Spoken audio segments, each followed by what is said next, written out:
देखिए, मंगल पांडे जो आपका स्वास्थ्य मंत्री हैं, आप लोगों को मालूम होगा कि 2019-20 में उनका बीबी का अकाउंट में 2 करोड़ रुपया थे। उनके बावजूद आप दिलीप जायसवाल ने उनका बीबी का अकाउंट में 25 लाख रुपया मारा है। तो आप बताइए, ये कहाँ तक सच्चाई है? ये अगर धोखाधड़ी नहीं करता है तो क्या करता है? वो बेईमान जैसा मंत्री आप कितना घूसखोर है, आप बता सकते हैं आप लोग। इकरामुल एक कठपुतली है और जनता इलेक्शन लड़ेंगे मेरा, इकरामुल नहीं लड़ेंगे। इस इलाका के जो विधानसभा ठाकुरगंज तिरपान के जनता इलेक्शन लड़ेंगे।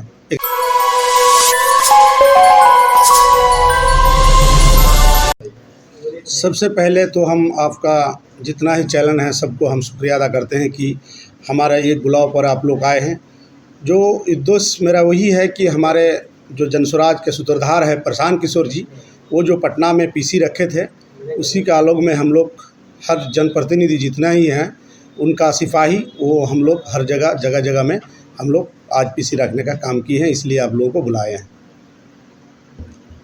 सबसे पहले मुखिया जी, मंगल पांडे को लेकर के जिस तरह से प्रशांत किशोर उन पर प्रहार कर रहे हैं, उन पर कई इल्ज़ामात लगा रहे हैं और वो भी सबूत के साथ, उस मामले में आप क्या कहना चाहते हैं?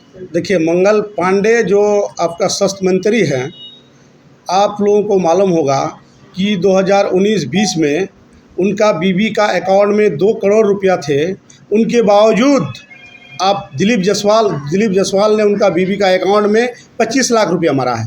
तो आप बताइए, ये कहाँ तक सच्चाई है? ये अगर धोखाधड़ी नहीं करता है तो क्या करता है? वो बेईमान जैसा मंत्री आप कितना घूसखोर है, आप बता सकते हैं आप लोग कि टका 2 करोड़ रहते भी बावजूद 25 लाख रुपया दिलीप जायसवाल मारा। किस लिए मारा, आप लोग बताइए। इस मुद्दा को तो आप लोग को उठाना चाहिए और दिखाना चाहिए।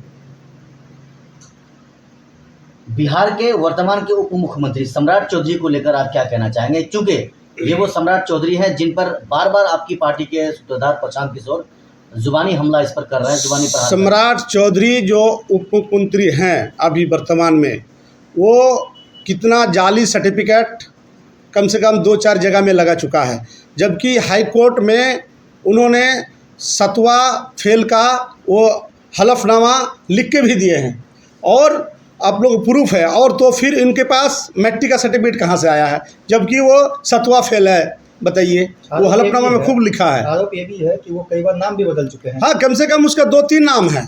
वो तो बोला है कि आपका कौन मोरिया भी लिखता है उन पे, कभी चौधरी लिखते हैं। उनका तो अजूब अजूब तरह का अलग अलग मतलब डॉक्यूमेंट्स दे चुका है उन्होंने। सारा चिट्टा खुल गया है और खुलने वाला है, आप देखते जाइए।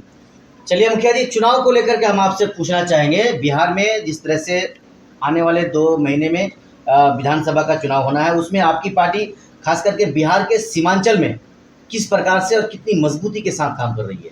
देखिए, आप लोग का चैनल का माध्यम से हम बताना चाहेंगे कि पूरा बिहार में 243 सीट में प्रशांत किशोर जनसुराज पार्टी को लड़ा रहे हैं।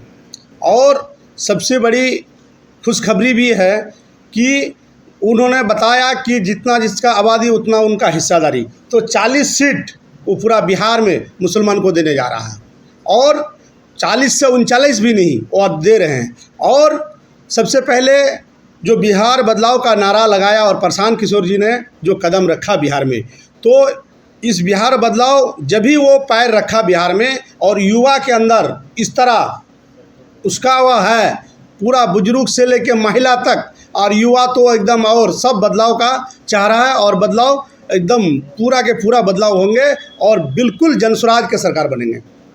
देखिए, हमारी जो दैनिक भास्कर टीम है उसने जो है कि सर्वे किया था और जनसुराज का जो सर्वे जो ठाकुरगंज से आया है उसमें इकरामुल हक साहब आगे हैं। क्या कुछ कहेंगे इस पर?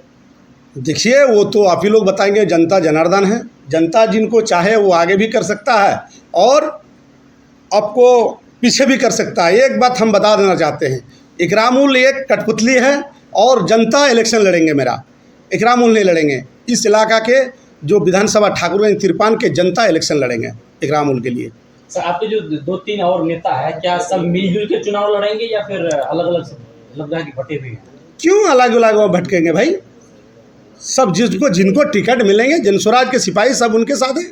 जिनको मिलजुल के लड़ेंगे? बिल्कुल, जिनको टिकट मिल जाए, जो हम लोग कैंडिडेट जो हैं दावेदार हैं, जिनको टिकट मिलेंगे, वो जनसुराज के जितना ही सिपाही हैं वो बिल्कुल ये एक बैनर तले हम लोग जम के इलेक्शन लड़ेंगे। मुखिया जी, जैसे आप जनसुराज पार्टी से हैं, लेकिन एमआईएम के कुछ लोग कहते हैं कि एमआईएम को जो वोट नहीं देंगे वो मुसलमान नहीं है, इस्लाम से खारिज है।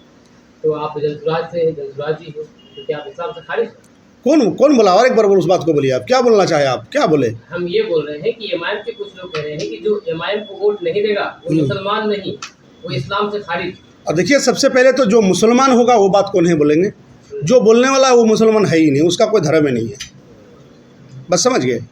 जो मुसलमान है वो तो बोलेंगे ही नहीं, और जो ये बताए हैं वो मुसलमान है ही नहीं। आगे बोलिए। सर, आप बिहार बदलाव की बात करते हैं, लेकिन विपक्ष का कहना है ना तो आपकी सरकार बनेगी तो आप बिहार कैसे बदलोगे? देखिए, हमने आपको पहले क्या बताया, अगर जनसुराज के व्यवस्था बनते हैं, अगर बिहार में सरकार बनते हैं तो बिहार तो एकदम बदलना तय है। इसलिए बदलना है कि वो उन्होंने मैनिफेस्टो में हमारे जनसुराज के सूत्रधार जो प्रशांत किशोर जी है वो लिख चुके हैं कि अगर जनसुराज के सरकार बनेंगे तो सबसे पहले पलायन को रोकेंगे, और पलायन रोकेंगे तो हमारा युवा जो आज बाहर खट रहे हैं, हमारा बुजुर्ग जो बाहर खट रहे हैं, वो उसको बाहर जाने का दरकार नहीं है। 10 से 15 हज़ार का नौकरी इस बिहार में मिलेंगे, और इस बिहार में ही फैक्ट्री भी लगेगी। साहब, आप ठाकुर दिगलबिन का दौरा कर रहे हैं पूरे विधानसभा का। जी, आपको क्या लग रहा है, कौन सा काम ऐसी होनी चाहिए जो अब तक नहीं हुई? क्या हुआ है हमको बता दीजिए। आप एक चीज़ बताइए, आज का डेट में स्वास्थ्य में चले जाइए आप स्कूल हॉस्पिटल तो आपका तैयार है, हॉस्पिटल हर पंचायत में लगभग बन के तैयार है, लेकिन वहाँ जब जाइएगा आप तो ताला लॉक मिलेंगे या फिर ताला खुला हुआ है, आपको डॉक्टर नहीं मिलेंगे। आप स्कूल का देख लीजिए जो हालात है स्कूल का, क्या है स्कूल में, शिक्षा में क्या है बताइए। सिर्फ नाम का आपका स्कूल चल रहा है, और आपका नुक्कड़ सभा लगातार जारी है, क्या रिस्पॉन्स मिल रहा है पब्लिक से?